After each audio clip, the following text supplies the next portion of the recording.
Okay, as you can see here, I have some yarn already in progress or already made. I made a big mistake of trying to get the camera angle going, and I kind of forgot to move it over. You have to move it over each time. So it got in a big tangling knot at the end, which is really a bitch. So I had to undo it and start it and rewind it on the spindle. But you're going to see here, this is about how thick the yarn will be at the end.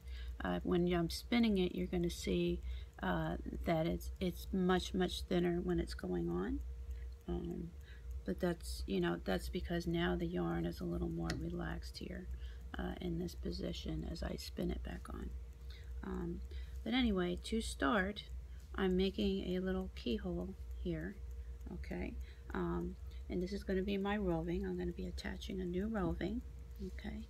I'm not going to put it on my lap because that will cause it to tangle. I'm going to leave it dangling here at the bottom, and I'm going to put it through there, okay? And then I'm going to twist it a little, pull and twist it a little bit, okay, so I can get it started. That's the way I do it. There's probably professionals who do it much better than that, or have a different method, but that's the way I do it. And the purpose of that is, if you take a look here, there's not a spot that you can notice that's an exact spot where I started a new roving. Sometimes, I do get a little lump there, but I really try not to, if at all possible. Okay, so I'm going to show you the two different methods that I use here when I am spinning this yarn, or this dog fur. First of all, I'm going very slow. This is a really tight space here. I have the tripod like right on, like it's almost touching my knee. But I'm going to go a little slow so you can see what I'm doing. I use my two thumbs to hold the yarn in place. And what I do is sometimes I'll pull back with this thumb. This is this part. I'm pulling it almost to the point where I know it's going to break, and I smooth it out with the thumb that's closest to the spinning wheel. Okay, so I'm pulling back, pulling back, pulling back. Okay, so you can see that's one method.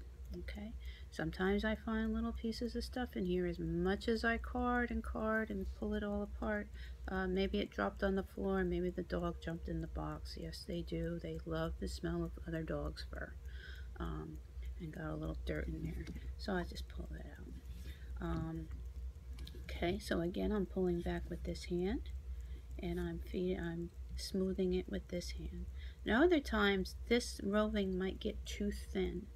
Okay, so that's when I'm going to take this thumb, and I'm going to just open my thumb up a little bit, and I'm going to pull. Okay, and then see, I'm gathering the yarn. I'm gathering the yarn from this thumb and pulling it forward instead of pulling back with this thumb. So there's two different ways I do it. Like I said, and there's a reason for the two different ways. Dog fur being as thin as it is, if you see the distance between my two thumbs, that's just meeting the breaking point. If I went any further than that, it's going to break. Okay, so I'm pulling right now.